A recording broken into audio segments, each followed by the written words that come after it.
हिंद महासागर में जहां चीन बहुत फुदक रहा था, भारत के राफेल को देखकर चीन को समझ आ गया कि वो अब कोई गड़बड़ करेगा तो भारत का राफेल चीन का गर्दा उड़ा देगा। वैसे भी चीन जानता है कि उसका सबसे advance fighter plane J-20 Rafale के सामने कुछ नहीं है भाई, खत्म मामला है। अगर चीन को सबक सिखाने की स्थिति आ गई तो चीन का J-20 जब तक रनवे पर पहुंचेगा तब तक राफेल बम गिराकर गायब हो जाएगा, तुम देखते ही रह जाओगे। हिंद महासागर में लगातार बढ़ती चीन की ताकत को जवाब देने के लिए कुछ दिन पहले भारतीय वायुसेना के 4 राफेल फाइटर प्लेन ने उड़ान भरी। देखिए मोदी सरकार ने क्या किया है। 4 राफेल उड़कर पहुंच गए हिंद महासागर। यह उड़ान पश्चिम बंगाल के हाशीमारा एयरबेस से शुरू हुई, जो हिंद महासागर के आसपास 6 घंटे चली है भाई। और ये 6 घंटे फाइटर जेट उड़ाना, इसके बारे में अभी आपको बताऊंगा तो आप हैरान रह जाएंगे कि इंडियन पायलट्स सलाम ठोकेंगे आप कि चीन को समझाने के लिए कि औकात में रहो, ये लोग क्या ही करके आए हैं। किसी फाइटर प्लेन का 6 घंटे की उड़ान का मतलब है उसकी ताकत को सभी लेवल पर चेक करना। यानी किसी मिशन में अगर राफेल को भेजा जाए तो वो किस तरह काम करेगा ये देख लिया गया है।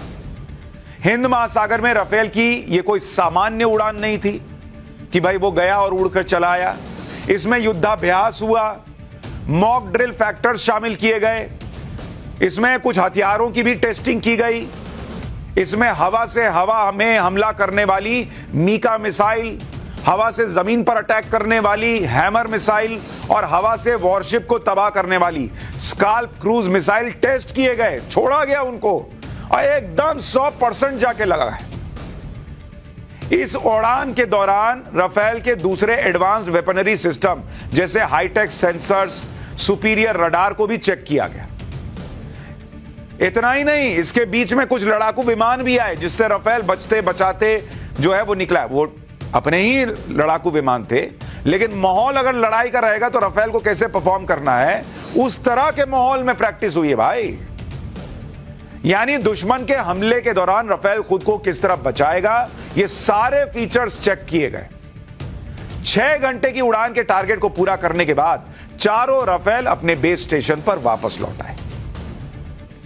लेकिन जब ये वापस लौटे तब तक चीन की नींद उड़ चुकी थी, क्योंकि 6 घंटे फाइटर प्लेन उड़ाना, राफेल जैसा फाइटर प्लेन उड़ाना, यह अपने आप में बहुत बड़ी बात है।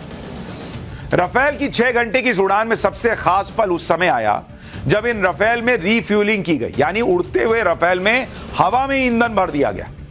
इसमें एक बड़े फ्यूल प्लेन के जरिए, जिसमें तेल भरा हुआ था, एक पाइप को देखिए कैसे पाइप निकला हुआ है और उसके जरिए राफेल उड़ रहा है और उड़ते उड़ते उसमें तेल भर दिए।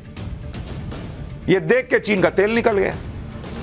राफेल की रेंज 780 से 1650 किलोमीटर है और यह 1900 किलोमीटर प्रति घंटे की रफ्तार से उड़ता है। इस हिसाब से इस 6 घंटे की उड़ान में राफेल में कई बार तेल भरना पड़ा होगा। उड़ान के दौरान यह बहुत क्रिटिकल सिचुएशन होती है जिसमें बहुत खतरा रहता है, लेकिन इंडियन एयरफोर्स के पायलट्स ने यह कमाल करके दिखाया है।